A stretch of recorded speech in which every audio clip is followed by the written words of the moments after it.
इनकी हिम्मत नहीं है अर्थव्यवस्था के ऊपर बात करने की,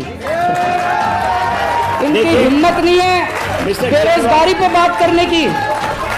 वो लोग इतने पावरफुल हैं, इनका चैनल बंद करा देंगे। मोदी मोदी करने से पेट नहीं भरता, पागल हो रहे हैं। मीडिया के कुछ चंद मालिक हैं जिन्होंने तो खूब पैसा कमा लिया जी।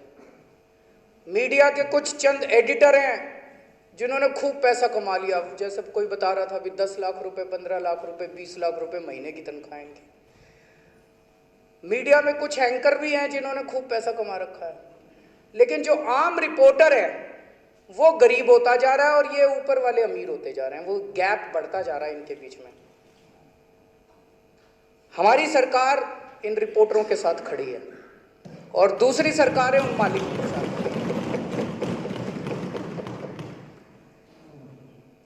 कुछ पार्टियों ने मालिकों को अपनी जेब में भी रख रखा है।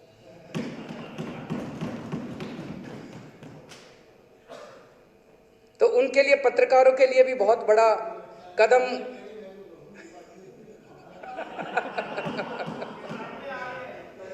उनके लिए भी बहुत बड़ा कदम उठाया है। मजीठिया कमीशन को जब लागू करने की बातें आती थी, हर सुप्रीम कोर्ट की हेयरिंग के पहले हमारे यहाँ मीटिंग भी होती थी, तो हम ये सोचते थे, हम ये देखते थे कि लगभग एक आध किसी मीडिया हाउस ने थोड़ा बहुत इसको लागू किया हो तो अलग बात है, लेकिन लगभग किसी भी मीडिया हाउस ने मजीठिया कमीशन को ठीक से लागू नहीं किया।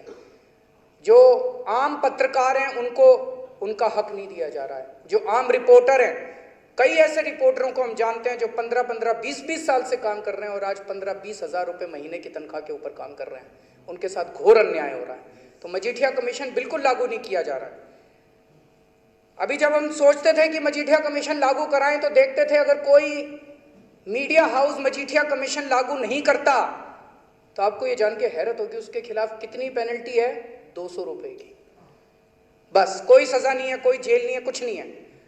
तो XYZ अखबार, बहुत बड़ा अखबार, कोई मजीठिया कमीशन को लागू नहीं करता, अपने पत्रकारों को ठीक से तनख्वाह नहीं देता, तो उसको 200 रुपए की पेनल्टी है। तो वो तो आगे कहेगा जी 200 रुपए की पेनल्टी रखो और मेरा पीछा छोड़ो।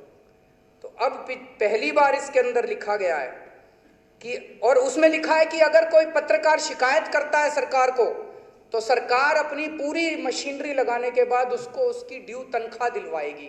तनख्वाह भी कैसे दिलवाएगी? सरकार जब पेनल्टी का नोटिस इशू करेगी वो 200 रुपए दे जाएगा। तो अब इसमें पहली बार लिखा है कि अगर कोई शिकायत करेगा तो उसको जितनी तनख्वाह मिलनी चाहिए थी उसकी 5 गुना तनख्वाह दिलवाई जाएगी। तो रिपोर्टर भी बड़ा खुश। रिपोर्टर सोचेगा महीना भर ना ही दे तो अच्छा है, उसके बाद 5 गुना ले लूंगा मैं।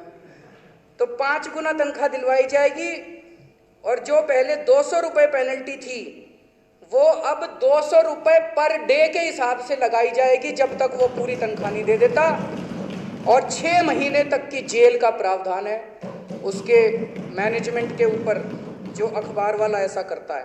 ये पहले ऑफेंस के लिए। और सेकंड ऑफेंस के लिए 1000 rupees per day of default, जब तक उस पत्रकार की तनख्वाह पूरी नहीं दे दी जाती, जिस दिन से देनी थी तब से लेकर जब तक नहीं दी जाती, 1000 rupees per day of default, और 1 साल तक की सजा का प्रावधान इस कानून के अंदर है। अभी अभी हम लोग ये डिस्कस कर रहे थे, एक चीज इसके अंदर मुझे लगता है रह गई है जिसकी तरफ मैं श्रम मंत्री जी का ध्यान दिलाना चाहता हूं। इसके अंदर रेगुलर एम्प्लॉयज का जिक्र है पत्रकारों वाले कानून में, इसके अंदर कॉन्ट्रैक्ट एम्प्लॉयज का जिक्र रह गया। दूसरे वाले कानून में तो कॉन्ट्रैक्ट भी हैं, ये गलत फहमी है। जो मिनिमम वेज वाला एक्ट है उसमें कॉन्ट्रैक्ट वाले भी मिनिमम वेज लेते हैं और दूसरे भी लेते हैं, उसमें तो कॉन्ट्रैक्ट वाले आ गए। लेकिन अब कई सारे मीडिया हाउसेस के अंदर वो रेगुलर एम्प्लॉयज रखने बंद कर दिए, वो कॉन्ट्रैक्ट पे रखते हैं और वो कॉन्ट्रैक्ट वाले इसके बाहर हैं। तो मेरा ये सुझाव है कि इसके अंदर कल जब इस कानून को पास किया जाए उसके पहले ये अमेंडमेंट ले आया जाए कि अब इसके अंदर उन अखबारों के अंदर जो कॉन्ट्रैक्ट पे एम्प्लॉयज काम कर रहे हैं उनके ऊपर भी मजीठिया कमीशन लागू होगा। तो मुझे लगता है कि